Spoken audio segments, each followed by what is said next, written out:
Good morning, students. We have come to the end of this chapter. That this is the last part in multi-threading chapter. That is inter-thread communication. So we'll see what is inter-thread communication.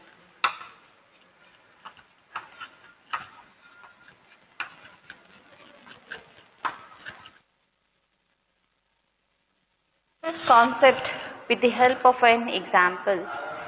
See, the classic example to explain this concept is producer-consumer problem.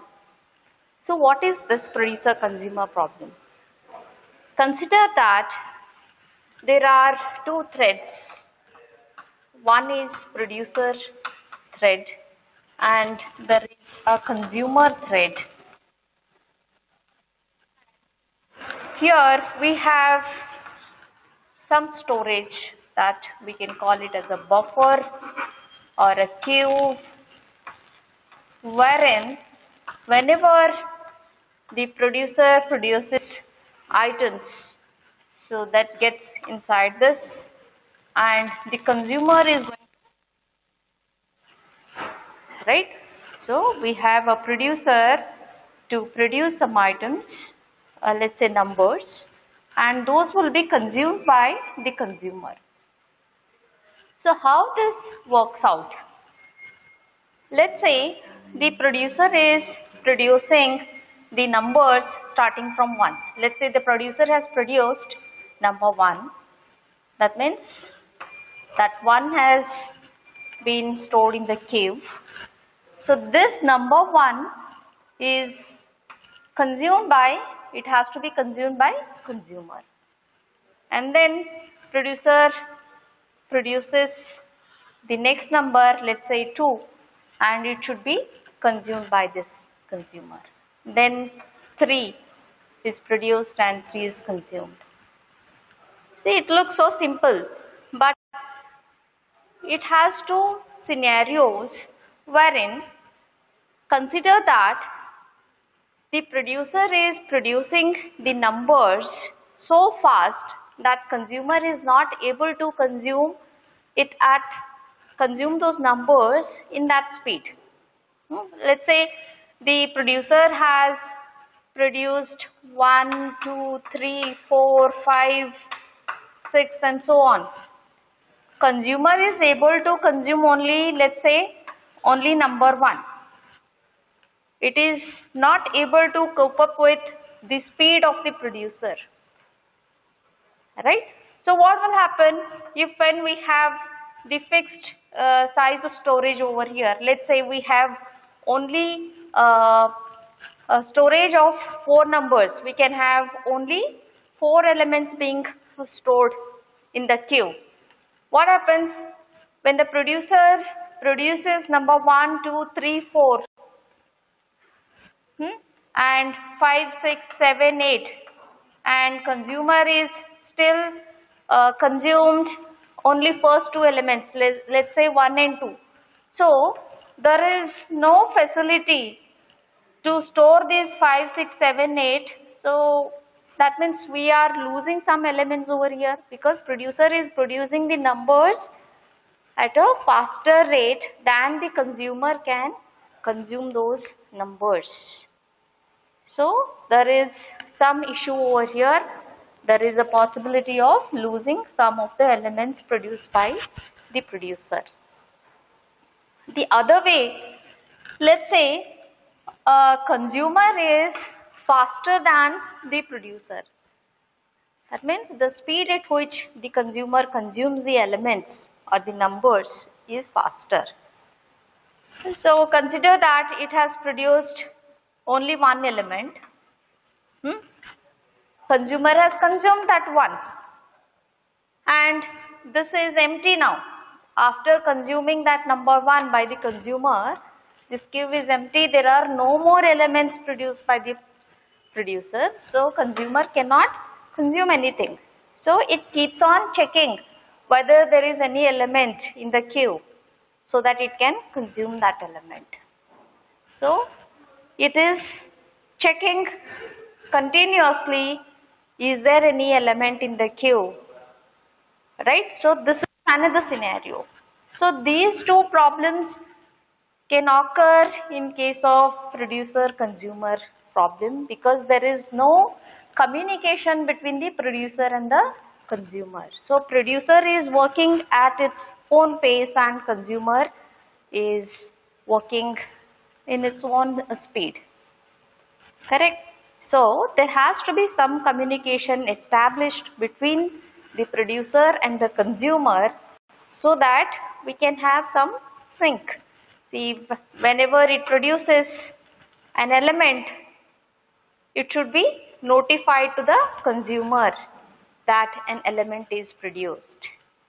And consumer can consume that and then it should go into waiting state after notifying the producer that it has consumed an element. So, the producer is now generating the next number. So, till then the consumer will go into the wait state. So, once the producer generates the next number and it puts it in the queue, it should be notified to the consumer saying that the queue is ready now.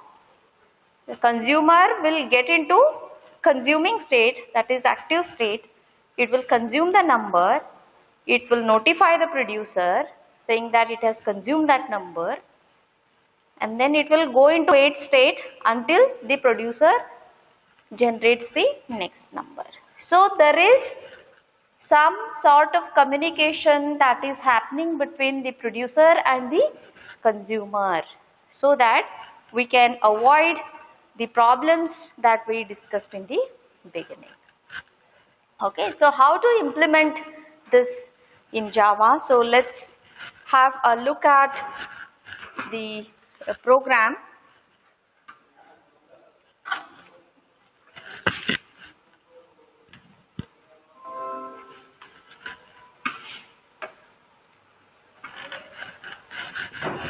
So to implement this, first we will require a queue, right?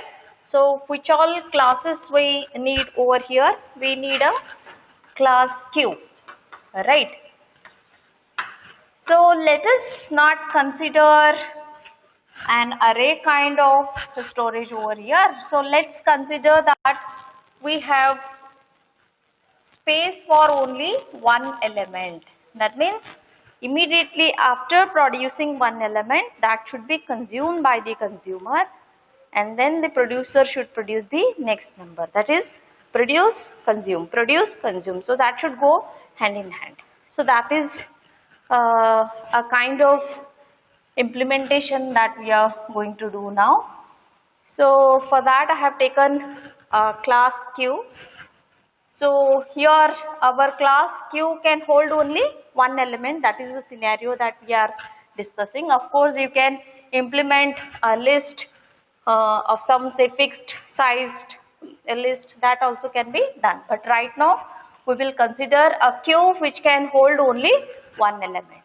So for that we need a variable, let's say int n. So I have taken it as integer type. Alright. So what else we require here? We need two methods, right? One is to put the number, that is to produce the number. Other one is to get the number, that is to consume. We have seen, right? So this is the queue. So what operations are required over here? One operation is to generate the number. One operation is to put or produce the number. And other operation or the other function is to get the number that is generated, or we can call it as to consume that number. That means two methods are required over here. One is put method.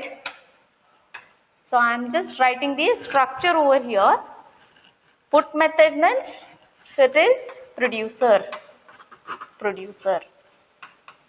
And other one is get method. So get is consumer. Whatever number generated is consumed over here. So this is one class that we need. that represents this thing. Alright, so we have a queue which produces and which consumes.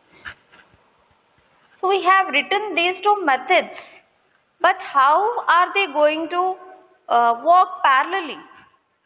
Right? We need those two things happen parallelly, correct? Because they should talk to each other. How to do that? That is using threads.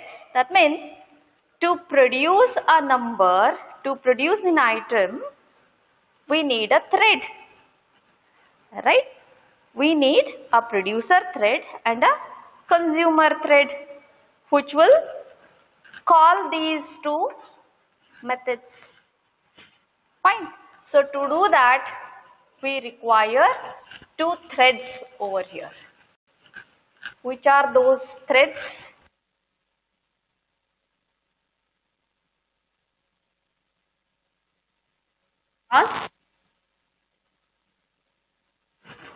I said it has to be a thread. So how to create threads? There are two methods of creating threads. One is by extending the thread class. Other is by implementing a runnable interface. So we can use any of those methods. I'll be using the interface one.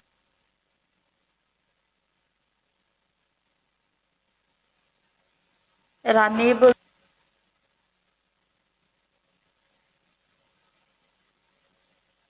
So by doing this, we have created a producer thread now. Fine. Now, what all we require over here in this? What is the job of this producer thread? It has to have this object of this Q class, and then it should have a run method, a start method, which in turn will call the run method. So in that run method, there will be a method call. Which method call? See here it is a producer. So which method it should call? It should call the put method. So put method represents producer. So here we will be writing a code which can generate a number, right? So here we need to call this put thread. So whenever we have thread, we should have the start method, which in turn will call the run method. So inside that run method, we will have the actual task to be done, that is going to be mentioned in the run method, right? So inside we will be writing, here we will be calling this put method. We'll be calling this put method. Then where is that start method call? Because whenever there is a thread, thread will start working only when there is a start method call that is initiated. For that,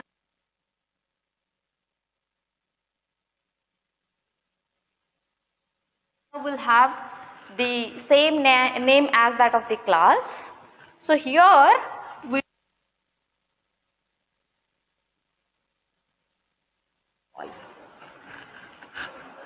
right. So this is just one structure that I have done. Similarly, we have to create one more thread. So this is the producer thread. We need the consumer thread also. So for consumer thread to implement run.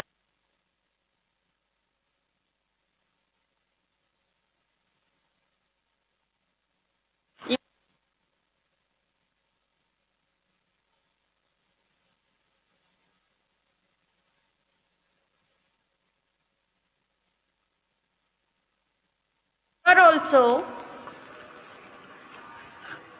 we have to call the start method, which is going to call the run method, right?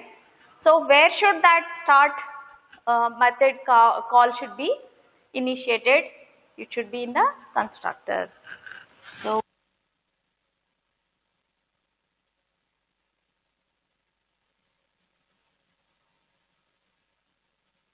here I'm just writing the structure, and we shall first understand why we need all these things.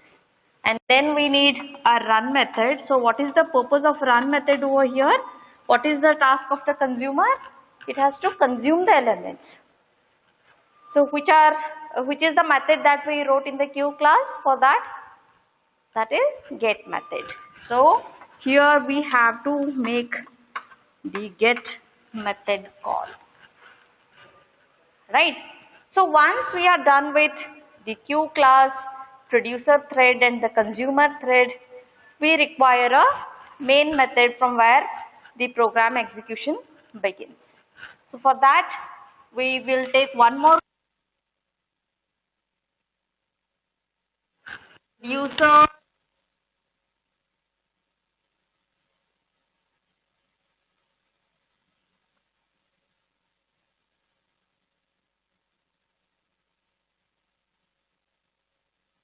I'm not writing this, just I have written all that. Here, object of the class, like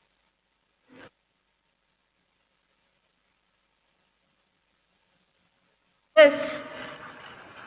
We have to create the objects of those two threads, that is producer and consumer threads, right? So how to do that? That is producer, whatever is the object name that you, the thread name that you take that, and again for the consumer we have to do. So since we have these constructors, immediately we create those two threads, the statement there will be executed automatically. No need to explicitly call those constructors. So constructors are special methods which will be called whenever an object is created. Whenever we instantiate a class, those constructors will be executed automatically. So these four classes are required for this inter-thread communication, that is for this producer-consumer problem. So let's see how we can implement this.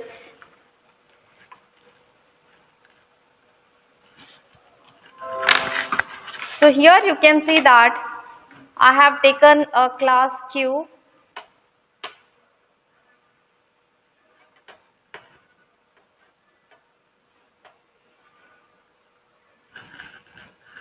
So this is our class Q, and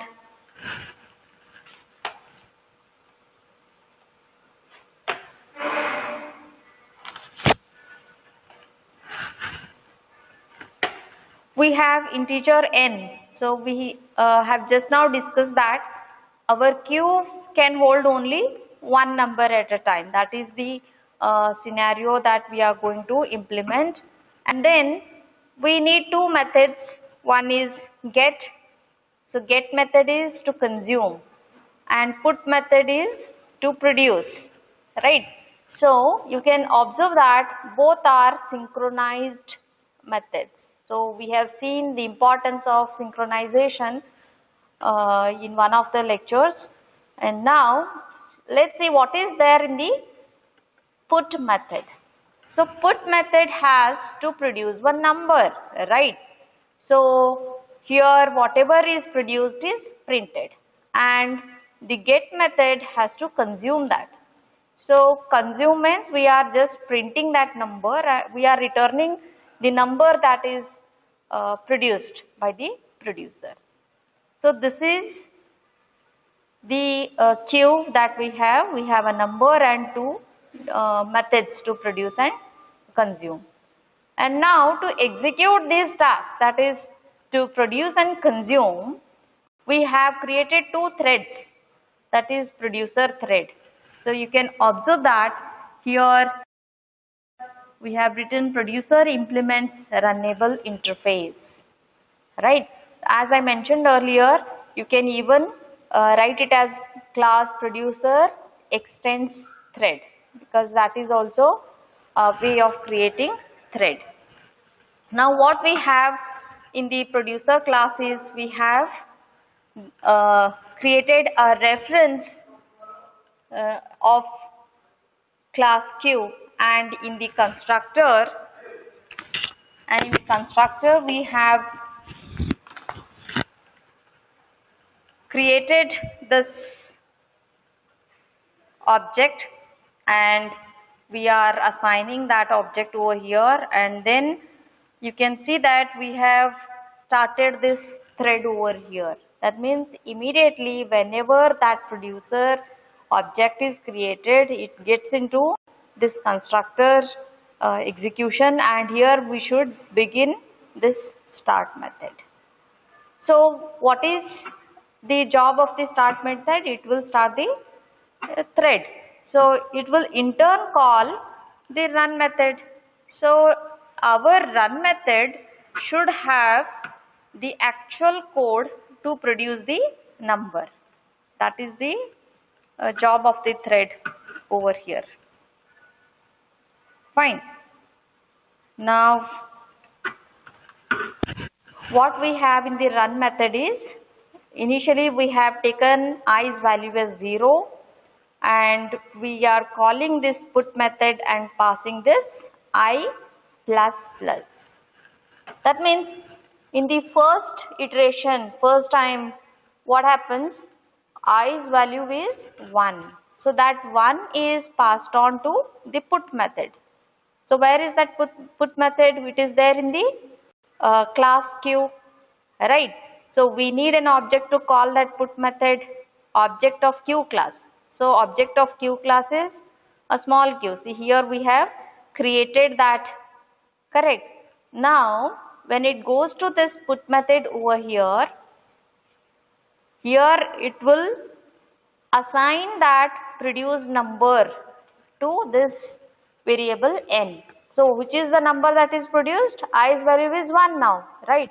Because I was initially 0, but when we called this put method, we have passed the parameter as I plus plus. That means I has become 1. That 1 will be received over here. That means we have produced 1, right? So similarly, we have created a consumer thread over here. You can observe that here also we have created the consumer thread by implementing the runnable interface. Again we need a constructor here because we have to create the we have to assign the queue object over here, and we need to call this start method. That is where our thread actually starts, and we need the run method. The run method is very essential in case of thread. The task that we want to achieve through this thread has to be written in this run method, right? So what we have written in the run method of the consumer is, we are calling the get method. So why we are calling this get method over here? Because get represents consume, correct? So it has to call that consumer part. So where is that get method written? It is there in our Q class. Go back to this. Yes, here we have synchronized get method. Here it will just print and return the number whatever is produced by the producer. So we have class Q, class producer, a thread producer and thread consumer, and then we have the main method over here. For that I have taken a producer consumer fixed. PC fixed is the name of the class, and here you can observe that we have created the object of Q class, and then we are passing that object to these threads. Which threads? Producer thread and the consumer thread. See what happens when the control goes to this particular statement. Here we are passing Q, right? So it goes to the constructor of the producer class. So let's check what is there in this constructor. Look at this. So here we are getting the Q object, which is upon which we are calling the start. We are starting the thread, and then here we will produce the numbers, right? Similarly, we have passed the object of the Q over here, and then whenever you want to stop, you can just press Ctrl C, right? So these are our 4 classes. So let's execute this and check the output of this. Execute this. Yes, we are. I'm going to stop this. It has produced so many numbers so far. So let's check what all we have got over here. But you can observe that it is not giving us what is expected. What was expected here? Immediately, whenever a number is produced, it should be consumed. And then it should produce the next number. Is it happening here? No. So let's run this code again and see. Stop it here. So are we getting that?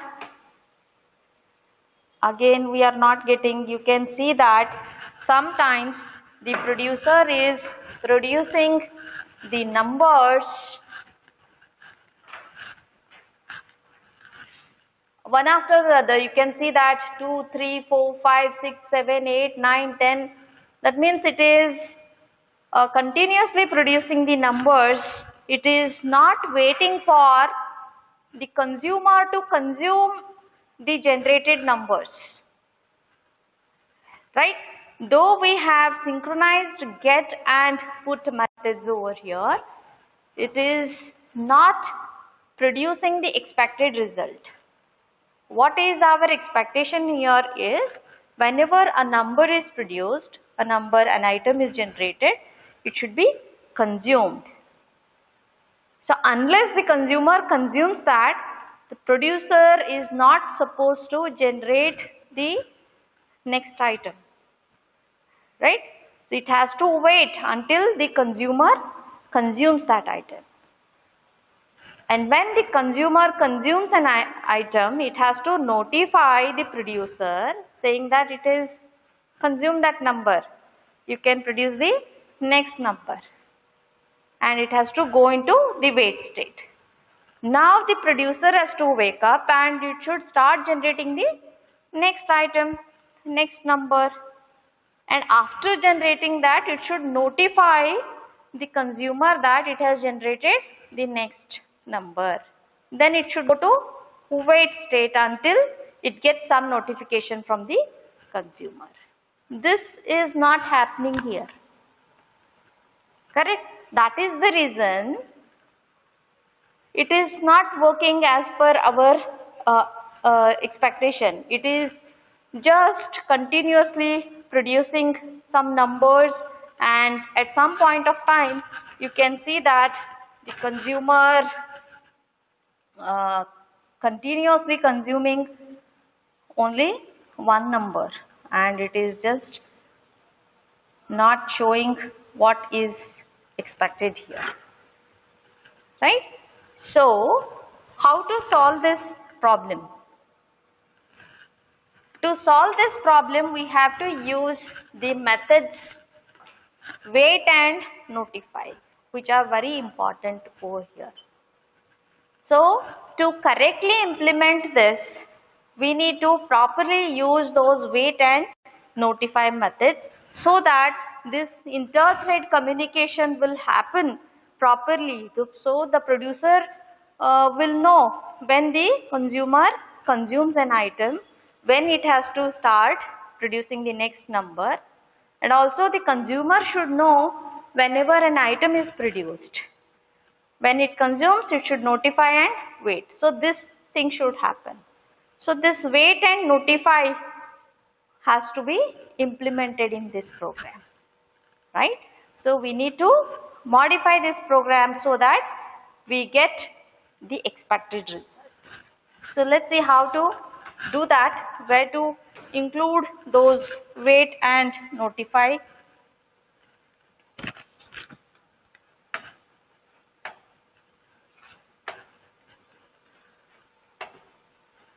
So let me close all these and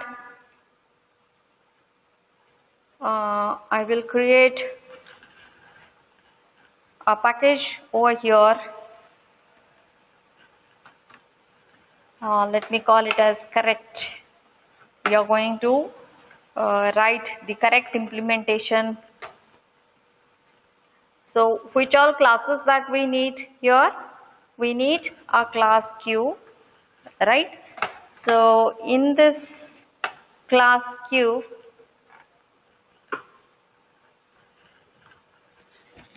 as discussed earlier, we have to generate one number, right? We have to create the storage for one number. So I am taking it as integer n, and then we have synchronized get and put methods. This is the get method, that is get is to consume. All right. So to correctly implement this, we will note the status somewhere. We will set the value somewhere. See, whenever producer produces or the consumer consumes, that value is set properly. We need to know the status, right? So for that sake, I will take a Boolean variable. Let's call it as value set, and initially we will assign it to false. Fine. And now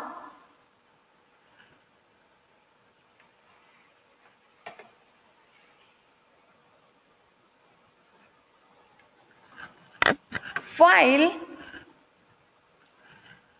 not value set,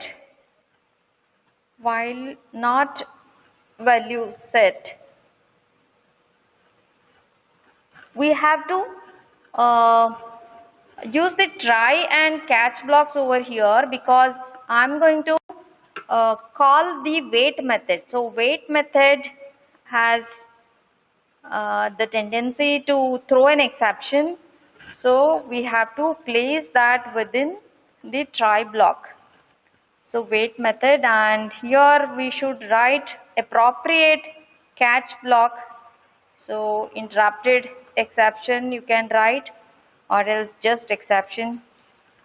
I am writing the exception class over here, and then here it has to see what is the job of the whatever number it has received to print. So for that we will use a println statement, system dot out dot println, and here we will put a message, say got. So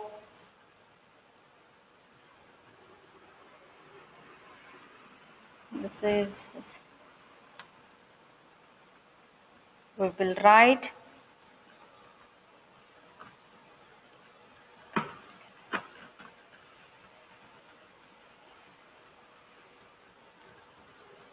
got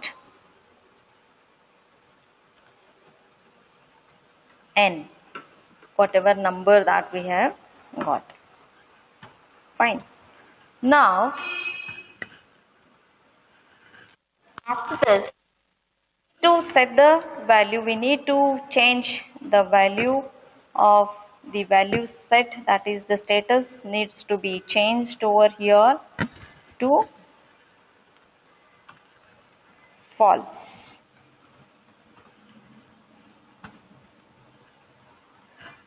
And it should notify. So it has consumed a number, so that should be notified to the producer, and it should return that number. Fine.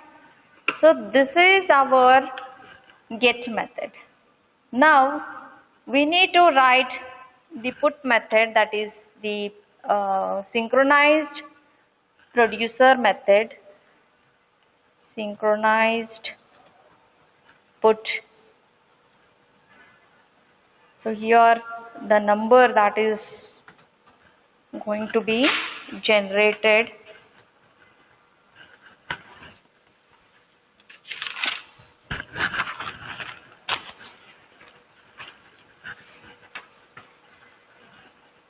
so here also we need to take a loop, that is while.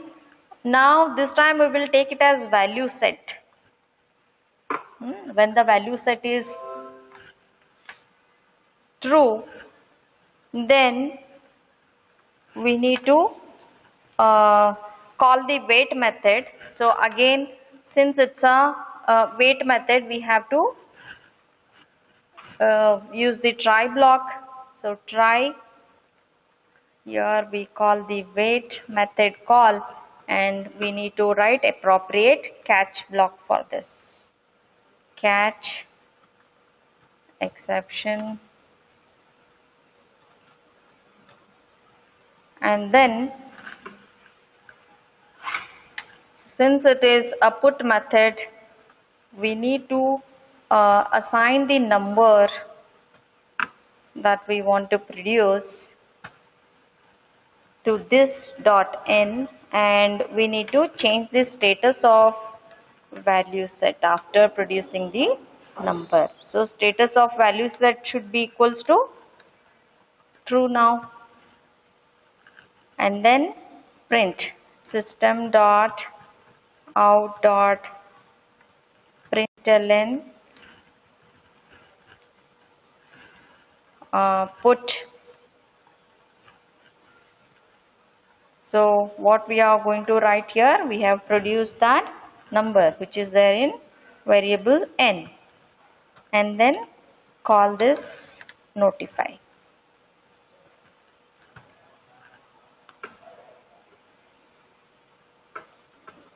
So we are done with the put method now.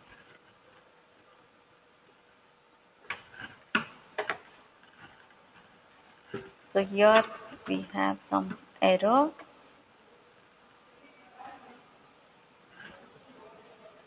And here also, in case of put, we don't require anything to be returned. So let me take it as void. So this is our class Q. Then we need the producer thread. So we need a producer thread. So what should we write? It implements runnable, correct? And here we need a constructor over here, right? So before that we will create a reference of Q class, so Q, and then write the constructor. So constructor will receive this Q classes object, and then here we should assign this to this dot Q equals to Q, and we have to create the thread now. I mean, we need to start the thread, right?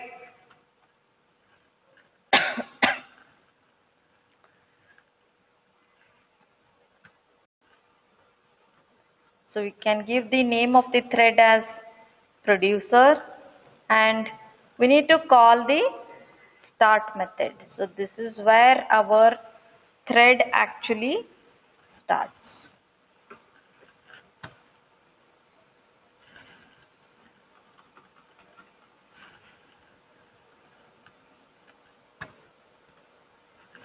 And this is the end of the constructor, and then we need a run method over here. So void run. The actual coding will happen in run method. Here we have to take a variable whose value we will initialize with 0. While true, it has to generate those numbers, right? So it has to be that put method should be called using the object of the Q class. So object of Q class is Q dot put, and we will write it as I plus plus.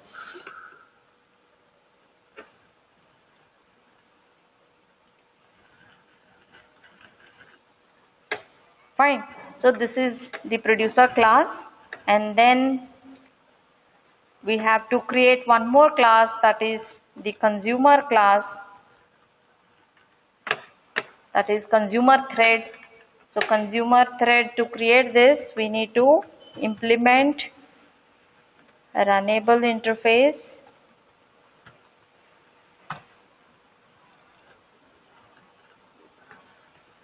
and here most of the code from the consumer we will copy, because many things are same up till here. Okay, so I will copy this.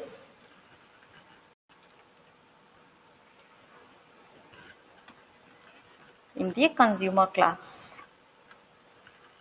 So here in the run method, we have to call the get method. So for that again we will require the while loop,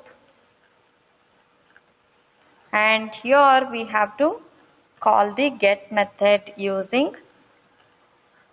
the object of the Q class. Fine.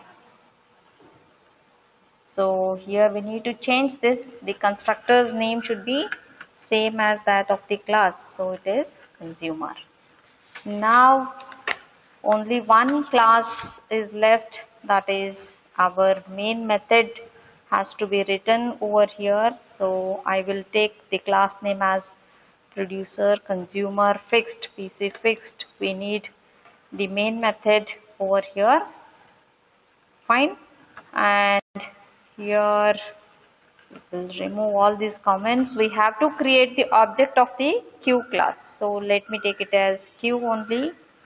New Q. This is how we create the objects. And then these are the threads. That is producer. Oh, spelling producer. So this is one thread, and we have consumer thread. So what we have missed here, we need to pass this Q object over here, isn't it? We need to pass that Q object, and we need to print a message over here because when we start executing this program, it will continuously execute it. It will not stop until you press Ctrl C or you interrupt that using any of those interrupt keys. So we have to give a message to the user to press Ctrl C to stop the execution. So for that I'm going to put a message, press Ctrl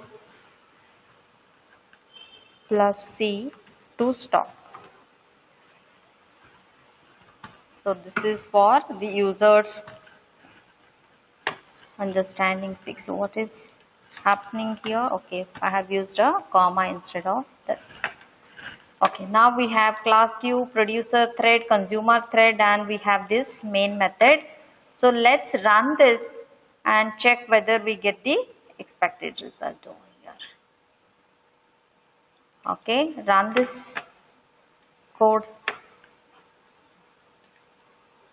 Yes, I will just maximize this. Okay, so let's have a look at the output of this. Here you can see that whenever a number is produced, that is consumed.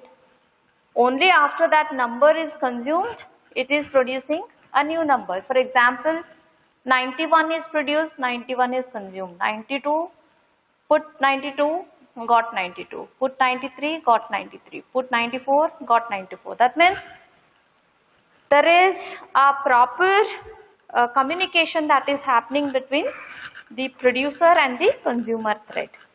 So once a producer generates an item, that is consumed by the consumer. So till then, producer is not generating the next item, right?